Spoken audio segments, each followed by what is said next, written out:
네, 안녕하세요. 예스맨입니다. 항상 구독과 좋아요는 저한테 힘이 많이 되고요. 소중한 시간을 쪼개서 광고 한 편씩이라도 끝까지 봐주시면 정말 깊이 감사드리겠습니다. 그리고 제 영상의 속도가 마음에 들지 않으신 분들은 영상 상단 또는 하단에 속도 조정기가 있으니 잘 참고하셨으면 좋겠습니다. CME 비트코인 선물 미결제 약정 규모가 신고점을 갱신했다라고 되어져 있는데요. CME의 선물 미결제 약정 계약이 대략 13,000건이 돌파했습니다. 역대 최고 기록이라고 볼 수가 있게 되겠는데요. CME 측은 최근 기관 투자자들의 비트코인 선물 투자에 대한 관심이 꾸준하게 증가하고 있다고 덧붙이기도 했습니다. 더 쉽게 이야기를 한다고 하면 그만큼 선물 거래 쪽으로 진입하려고 하는 사람이 꽤 많이 늘어났다 라고도 설명이 가능하겠죠. 이 CME 쪽에서 어느 정도에 대한 계약이 계속 늘어나게 되면 ETF에 대한 가능성도 상당히 좋아지게 되고요. 비트코인에 대한 실적을 가져간 CFTC 위원장은 분명히 이더리움에 대한 선물도 상장해야 되지 않겠냐라는 뒷받침에 대한 근거의 힘을 더 많이 실어줄 것으로 보여지기도 합니다. 이더 2.0에 대한 테스트넷 예치금이 점차 계속 쌓이고 있다라고 되어져 있는데요. 내용을 보시게 되면 테스트넷의 예치금이 38만 이더이고 가동까지 약 14만 개가 조금 더 필요하다라고 되어져 있습니다. 왜 그러냐면 이제 노드 부분에 대한 검증자로 활동을 하려고 하면 32이더를 예치를 해야 된다라는 측면이 있는데 그게 조금은 부족하다라고 되어져 있어요. 그렇지만 반대로 해석을 해본다라고 하면 어떻게 확인을 해볼 수가 있냐면 이더에 대한 이렇게 신뢰도를 지탱해주는 그런 참여자들이 꽤 많이 있구나라는 걸 이번 계기로 확실하게 알게 되었고, 만약에 여기에서 자 봐보세요. 이 물량은 한동안 나오지 않을 겁니다. 네, 이 물량도 어떻게 보면 적을 수도 있겠지만 어떻게 보면 많을 수도 있어요.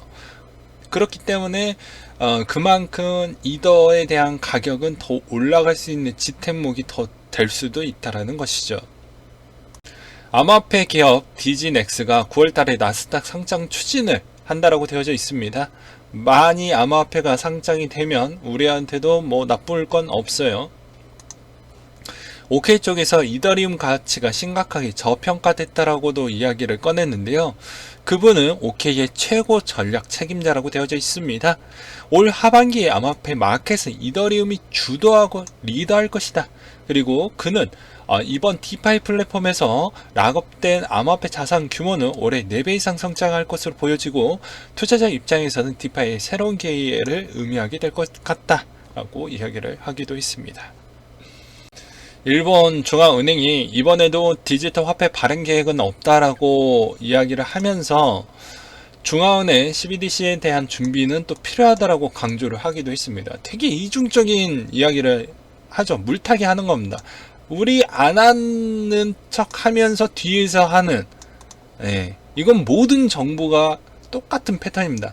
한국도 마찬가지로 암호화폐 정말 위험하고 투기고 이거 나중에 사기다라고 그렇게 이미지 마케팅을 전 국민한테 심어주고 지금은 사기라면 없애야지 왜 그걸 돌려?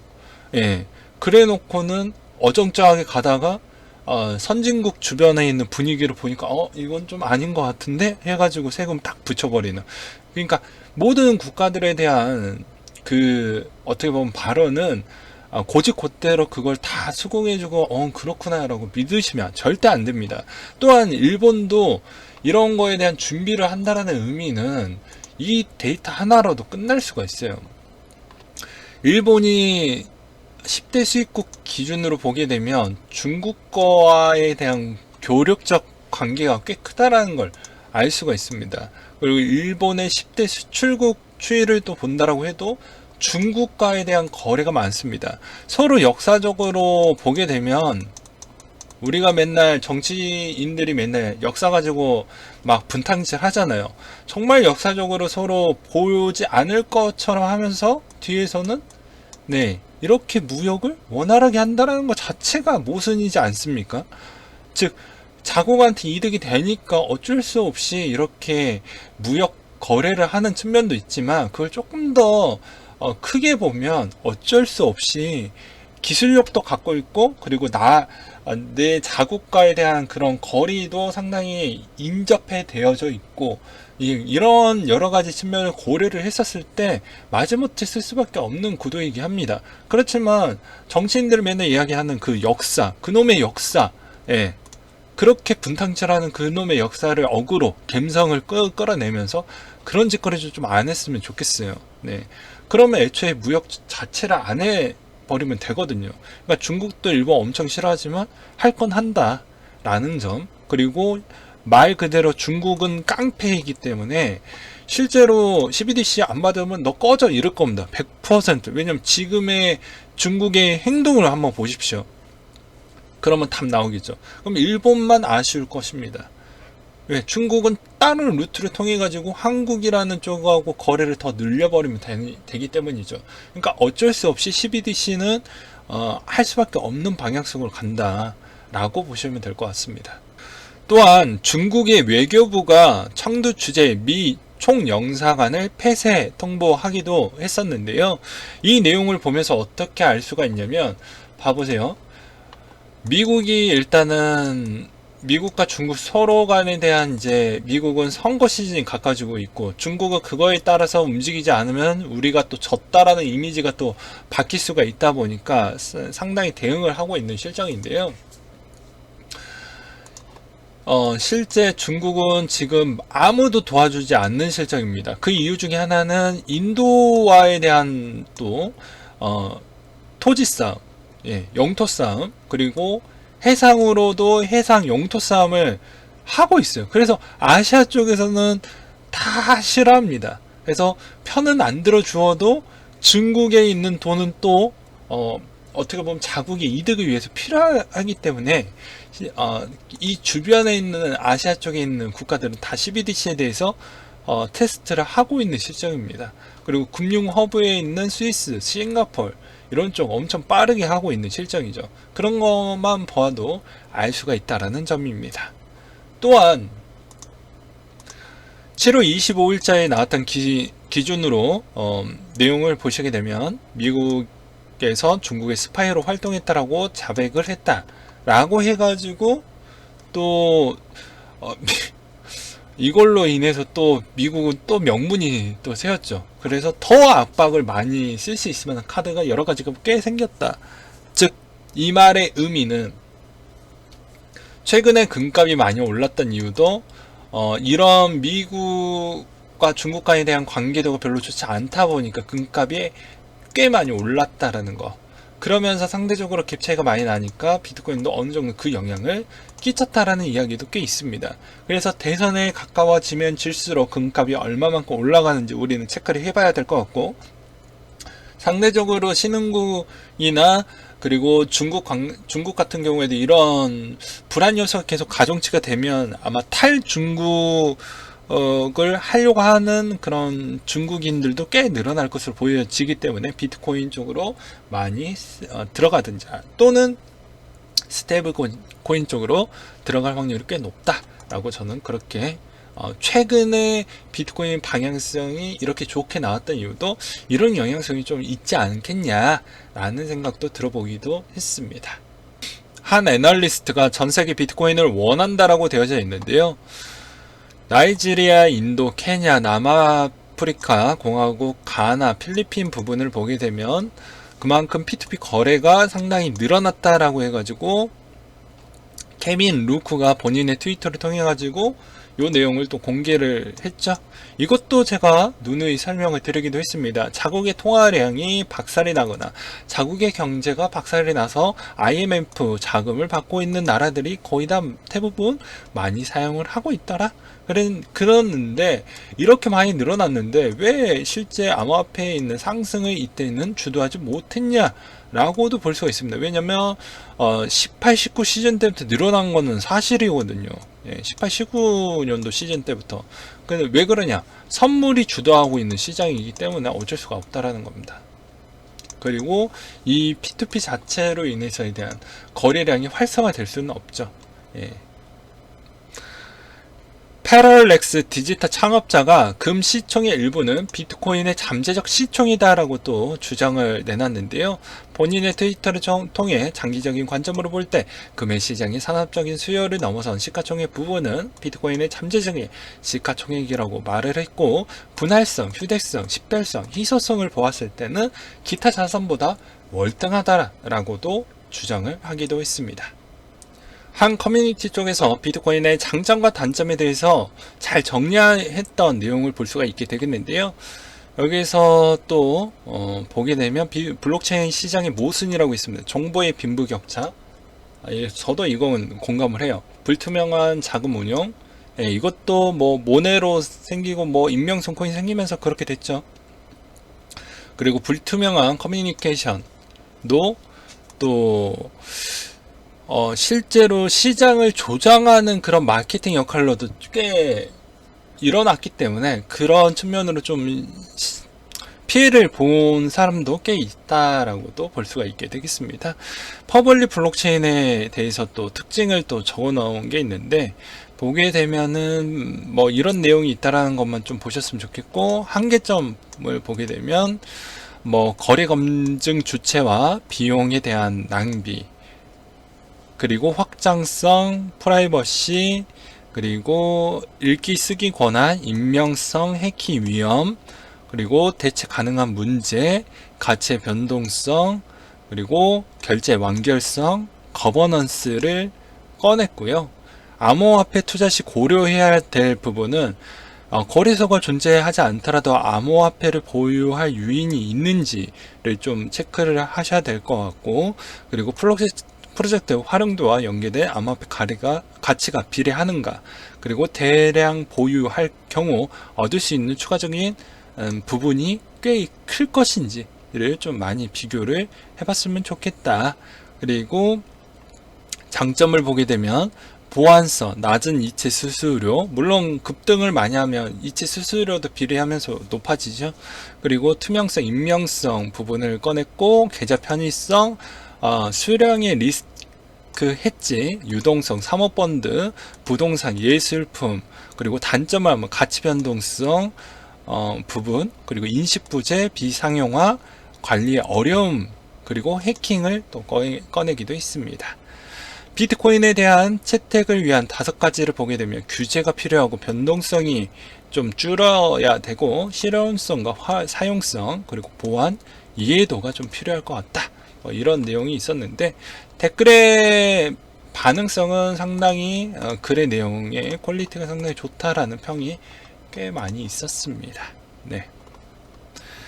비트코인 암호화폐 수요 분석에 대해서 이번에 암호화폐 누가 더 많이 구매했냐라는 내용에 대해서 나온 게 있는데 같이 한번 보도록 하겠습니다. 이제 포브스에 대한 제가 설명을 드리기도 했는데, 요 코인 코드에서 나왔던 거는 추가본을 좀 더 첨가를 해서 내놨더라고요. 그래서 다시 한번 보여드리는 바입니다. 네, 포브스는 비트코인, 이더리움 외에 암호화폐에 대한 수요 감퇴되지 않는다라는 것을 포인트로 좀 두었고요. 그리고 누가 샀냐라는 측면을 보게 되면 미국의 성인 인구 15%, 제가 이야기를 이것도 해드리기도 했죠. 그러면 2,400만 명이 2020년도 3만 개에 처음으로 암호화폐를 구입했다라고 되어져 있습니다. 그리고 내역에 따르면 투자 금액은 총 80조 원에 이르며 평균 1인당 400만 원 이상 추산이 된다라고 되어져 있어요. 그리고 평균 투자액은 800만 원 정도가 된다. 그리고 소득 세대층도 보게 되면 상당히 학력이 높았고 연봉도 고연봉자들이 많이 했고 베이비부범 세대들이 꽤 많이 했다라는 걸 알 수가 있게 되겠고요. 그리고 여기에서도 추가적으로 은행조사에서 암호화폐 투자자의 21%가 뱅크 오브 아메리카로 알 수가 있게 되겠습니다. 그리고 이번 질병 사태로 인해서 암호화폐를 구입한 투자자는 47% 뱅크 오브 아메리카 고객이라고 또 되어져 있어요. 이 밖에 애플 카드를 이용한 이용자, 암호화폐 투자자에 포함이 되어져 있고, 카드 이용률의 시장 점유율 5%를 기록하지만 이용자의 47%는 암호화폐를 또 갖고 있다고 되어져 있습니다. 그리고 암호화폐 경제 상황을 개선해 줄 수 있을까에 대해서 또 나왔던 내용을 볼 수가 있는데요. 비트코인이나 암호화폐를 갖고 있는 투자자의 44%가량이 경제 상황이 이전보다 개선이 됐다. 나빠졌다라고 응답한 비율은 5%에 그친다라고 되어져 있고, 앞으로 여성 투자자율이 점차 늘어날 것으로 보여진다라고도 이야기를 했습니다. 디파이도 이번에 예치금이 한 달 새 2배나 올랐다고 하는데, 어깨는 기대 반 우려 반을 좀 갖고 있다고 합니다. 그래서 컴파운드에서 7억, 그러니까 대략 올려서 8억 달러 되고, 신테틱스가 대략 5억 달러 정도가 된다고 되어져 있어요. 예, 앞으로 더 많은 자금이 쏠릴 것 같은데, 이제 우려적인 측면은 이제 아무래도 컴파운드에 대한 토큰이 가격 조작에 대한 가능성이 있다. 왜냐하면 유동성이 그렇게 많이 있지 않았던 그런 측면이 있었기 때문에 그러하다라고 이야기를 하고 있고, 자금 유입에 대해서 측면에 보면 디파이 성장이 충분하다, 자금 없어도, 이런 주장은 굳이 디파이를 꼭 안 해도 거래소에서도 사았다 팔았다 해서 수익을 가져가시려고 하시는 분들이 있으니 충분히 성장, 다른 외적으로도 성장 가능성이 있다, 뭐 이렇게 이야기를 하는 것 같습니다. 단 디파이에서 여러가지 문제점이 나오게 되면 알트코인이 꽤 많이 박살이 날 수가 있으니 이 점은 꼭 유심하게 좀 보셔야 될 것 같아요. 유럽 연합이 블록체인 참여 노드의 최소 기술 요건을 공개했다고 되어져 있는데요. 유럽 연합 회원국은 보안, 하드웨어, 호스트 인터넷 연결을 설정했다면 실물이나 가상으로 노드를 설치해 테스트넷을 합류할 수 있다 라고 되어져 있고요. 그리고 여러 가지에 대한 테스트를 반복 작업을 해보고 있다고 되어져 있습니다. 필리핀 중앙은행도 중앙은행 디지털 화폐를 검토한다라고 되어져 있는데요. 자체 CBDC에 대한 발행은 상당히 조심스럽게 언급을 해주고 있지만, 실상 아까도 설명을 드렸다시피 2018년도 필리핀 방문 관광객 증가 현황을 보시게 되면 되게 재밌는 측면을 볼 수가 있는데, 18년도 기준까지는 한국이 1위를 기록했다라고 합니다. 네, 좀 왜 이렇게 많이 가셨는지는 모르겠어요. 예. 그리고 중국, 미국, 일본, 호주 순이었는데, 지금 2019-20 시즌이면 이게 요렇게 바뀌었을 겁니다. 예. 제가 그 자료를 지금 시간 관계상 못 찾아서 좀 죄송스럽긴 하는데요. 지금은 중국이 또 높게 나오거든요. 그렇기 때문에 당연히 이제 중국 관광객은 이제 중국 정부에서 사회주의 국가니까 해야면 중국인들도 어쩔 수 없이 그 CBDC를 사용을 해야 됩니다. 그러면 그거에 따른 페이를 통해 가지고 CBDC를 사용을 할 것인데, 담아줄 수 있는 매개체에 대한 연구를 아예 안 하면 필리핀만 손해겠죠. 안 갈 거니까. 왜 돈은 그렇게 받았는데 어떻게 소비를 할 수가 되겠습니까? 그러니까 아쉬우니까 중국 돈을 어떻게 보면 빨아 당겨야 되는데 아쉬우니까. 어떻게 보면 정치적으로는 서로 관계는 별로 좋지 않은데, 이런 측면을 좀 보게 되면 그렇다라는 것입니다. 후오비 코리아가 안면 인식 본인 인증 시스템을 도입한다고 되어져 있는데요. 본인 인증 방식을 더 강화하는 형태로 이제 혜택을 더 많이 챙겨주고 있다, 뭐 이런 내용인데, 1단계, 2단계는 거의 비슷합니다. 휴대폰 문자, 그리고 신분증, 그리고 입출금 계좌 등록인데요. 이제 이런 형태로 하게 되면은 KYC AML이 더 많이 강화되는 측면이 있으니, 우리는 뭐 이런 쪽으로 좀 갈 것 같다 라는 이제 약간의 방향성을 좀 보여주었다라는 것이죠. 비둘기 지갑이 이용자 53%가 1년 안에 화폐로 통용될 것 같다라는 내용이 나온 게 있는데요. 같이 한번 보도록 하겠습니다. 국가별 결과를 보게 되면 중국이 68%, 한국이 26%가 나왔고요. 그 이유는 국가 주도의 빠른 CBDC 추진, 그리고 산업에 대한 두각화를 보여줬다 라고 되어져 있습니다. 근데 한국은 부정적인 인식이 좀 컸다라고 볼 수 있는 게 한국 정부가 그렇게 이미지를 만들었잖아요. 중국은 그렇지 않고요.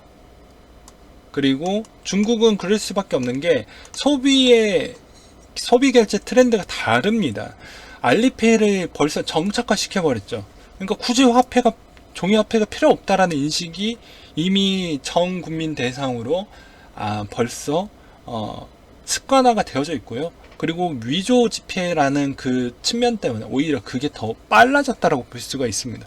그러니 당연히 CBDC가 나온다라고 해도 큰 이런 어떻게 보면 저항이나 반항성이 그렇게 클 필요성은 없죠.